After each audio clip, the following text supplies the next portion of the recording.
Friends, Suryansh school of economics YouTube channel पर आप सभी का स्वागत है।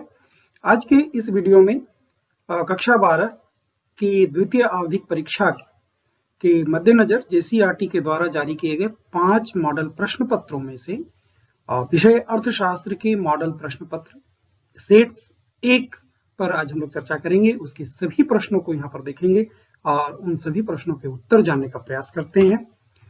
तो आइए चर्चा प्रारंभ करते हैं और आप इस वीडियो के अंत तक बने रखिए, इसलिए कि इसमें सभी प्रश्नों के उत्तर की जानकारी आपको दी जाने वाली है। तो पहला प्रश्न है, समष्टि अर्थशास्त्र को परिभाषित कीजिए। तो अर्थशास्त्र की वह शाखा जिसके अंतर्गत पूरी अर्थव्यवस्था को एक इकाई मानकर उसका अध्ययन किया जाता है, उसे समष्टि अर्थशास्त्र कहा जाता है। दूसरा प्रश्न है, विनियोग को परिभाषित कीजिए, अर्थात विनियोग क्या है। तो पूंजीगत पदार्थों में होने वाली वृद्धि को विनियोग या निवेश कहा जाता है। तीसरा प्रश्न है, भारतीय रिजर्व बैंक की स्थापना कब की गई थी। तो भारतीय रिजर्व बैंक की स्थापना 1 अप्रैल 1935 ईस्वी को हुई थी। प्रत्यक्ष कर क्या है।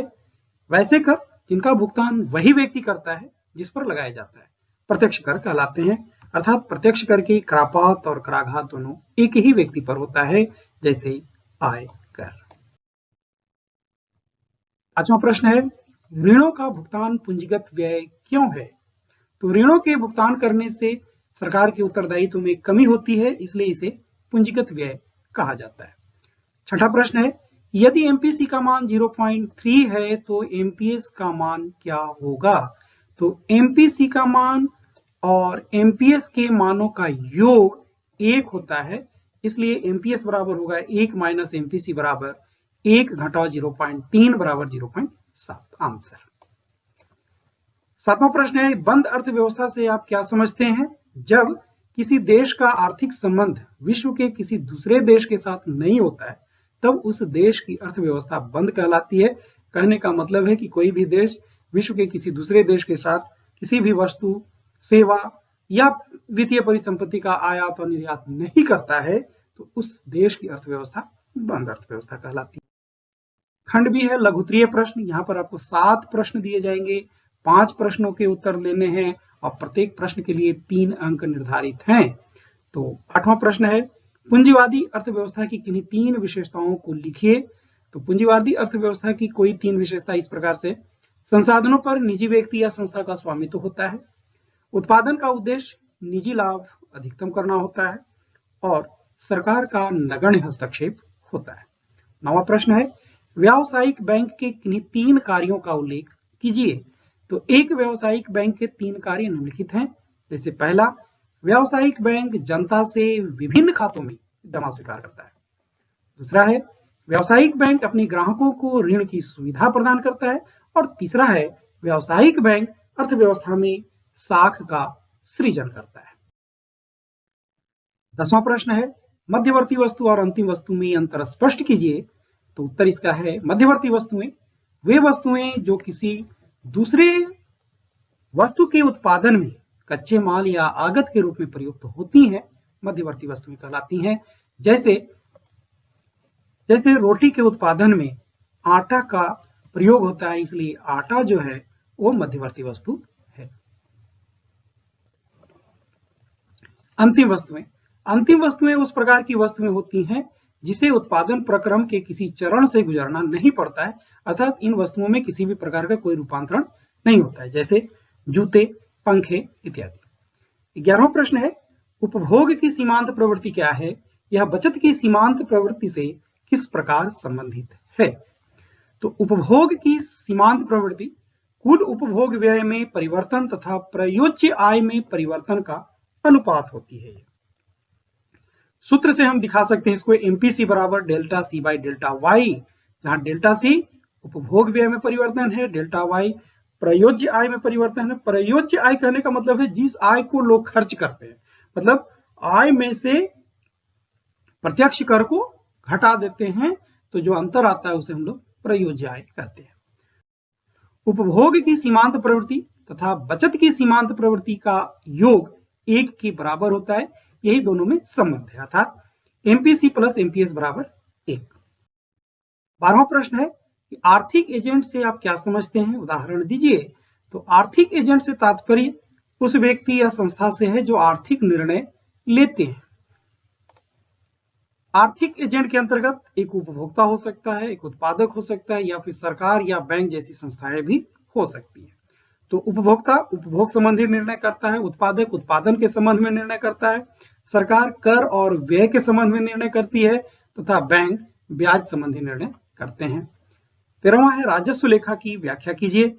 तो सरकारी बजट के राजस्व लेखा में राजस्व प्राप्तियां और राजस्व व्यय का लेखा जोखा रहता है। तो सरकार के गैर प्रतिदेय प्राप्तियां राजस्व प्राप्तियां होती हैं। गैर प्रतिदेय प्राप्तियां कहने का मतलब है कि इन प्राप्तियों से पुनः प्राप्त करने के सरकार से हम कोई दावा नहीं कर सकते हैं, क्योंकि देश की आम जनता सरकार को आवश्यक रूप से कुछ भुगतान करती है, जैसे कर। तो उस भुगतान के बदले में कुछ प्राप्त करने की इच्छा अगर व्यक्ति की है तो वह व्यक्ति दावा नहीं कर सकता है कि सरकार से कि सरकार को उन्होंने एक कर दिया है और उसके बदले में उसे कोई सुविधाएं मिलनी चाहिए, इसका दावा नहीं किया जा सकता है।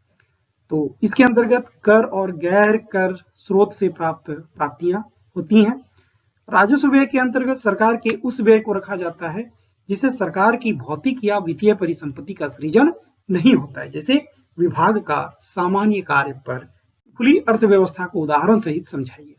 तो जब कोई देश किसी अन्य देश के साथ वस्तुओं, सेवाओं तथा वित्तीय परिसंपत्तियों का व्यापार करता है तब उस देश की अर्थव्यवस्था खुली अर्थव्यवस्था कहलाती है। उदाहरण के लिए भारत विश्व के अन्य देश में उत्पादित वस्तुओं का आयात करता है, दूसरे देश में उत्पादन हो रहा है लेकिन उसको अपने देश में मंगाता है भारत, और भारत अपने यहाँ जो उत्पादन हो रहा है उसका कुछ भाग विदेशों को निर्यात करता है। अतः भारतीय अर्थव्यवस्था एक खुली अर्थव्यवस्था है। खंड सी दीर्घ उत्तरीय प्रश्न है। इनमें से प्रत्येक प्रश्नों के उत्तर आपको 100 शब्दों में देना है अधिकतम, और इन वहां पर आपको 5 प्रश्न होंगे और आपको किन्हीं 3 प्रश्नों के ही उत्तर देने हैं यहाँ पर, और प्रत्येक के लिए 5 अंक निर्धारित हैं। तो जैसे 15वां प्रश्न है, राष्ट्रीय आय की गणना की उत्पाद विधि का वर्णन कीजिए। तो राष्ट्रीय आय की गणना की उत्पाद विधि, इसमें क्या करते हैं कि इस विधि से अर्थव्यवस्था के प्रत्येक क्षेत्र में उत्पादित वस्तुओं तथा सेवाओं में होने वाली मूल्य वृद्धि का योग किया जाता है। तो यह योग बाजार कीमत पर सकल घरेलू उत्पाद होता है। मतलब हम सबसे पहले यहाँ पर जीडीपी निकालते हैं। तो मार्केट रेट पर जीडीपी, बाजार कीमत पर जीडीपी होगा सिग्मा GVA। GVA का मतलब हो गया ग्रॉस वैल्यू एडेड, सकल मूल्य वृद्धि। तो प्रश्न है कि सकल मूल्य वृद्धि क्या है?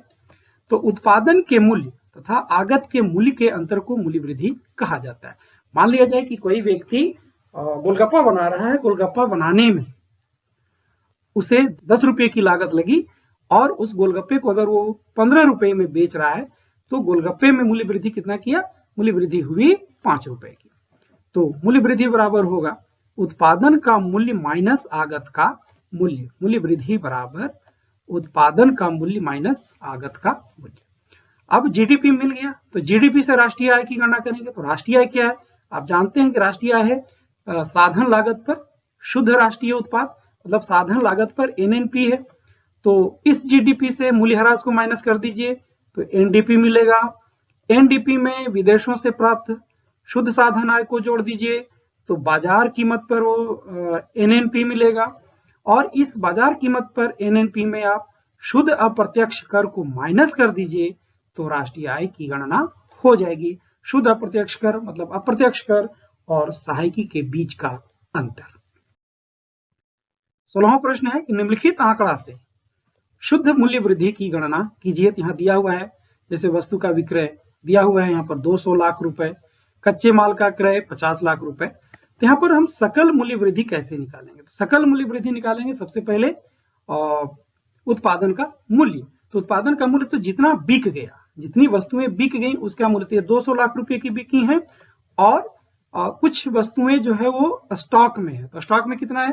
तो अंतिम स्टॉक है 15 और प्रारंभिक स्टॉक था 10। इसका मतलब स्टॉक में जो परिवर्तन हुआ 5 लाख रुपए का वो उत्पादन का मूल्य है, और इसमें से कच्चे माल का मूल्य 50 है। तो हम क्या करते हैं? विक्रय प्लस अंतिम स्टॉक माइनस प्रारंभिक स्टॉक माइनस कच्चे माल का क्रय।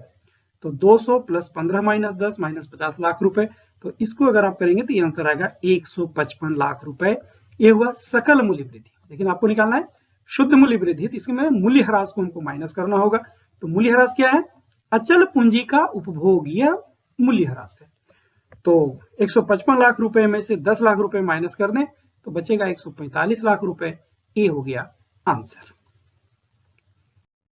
17वां प्रश्न है, सट्टा उद्देश्य प्रयोजन के लिए मुद्रा की मांग की व्याख्या कीजिए।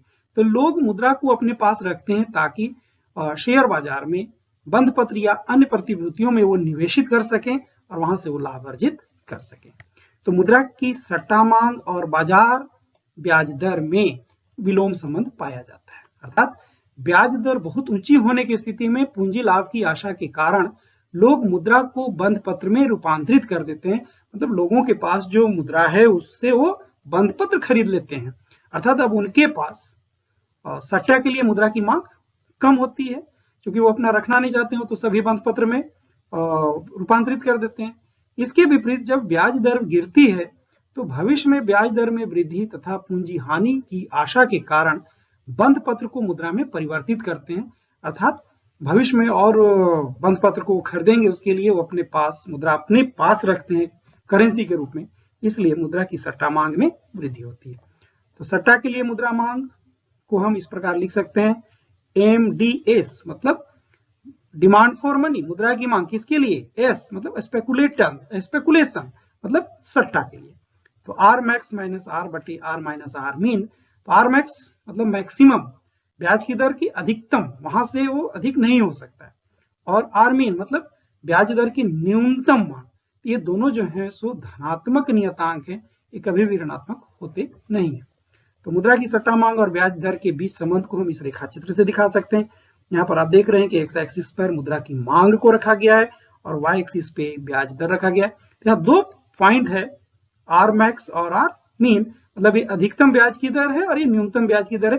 तो बाजार की ब्याज दर जो होगी वो इन दो बिंदुओं के बीच में ही वेरी करेगी, और ये जो कर्व देख रहे हैं इस कर्व को हम लोग मुद्रा की मांग वक्र या मुद्रा की मांग रेखा कहते हैं।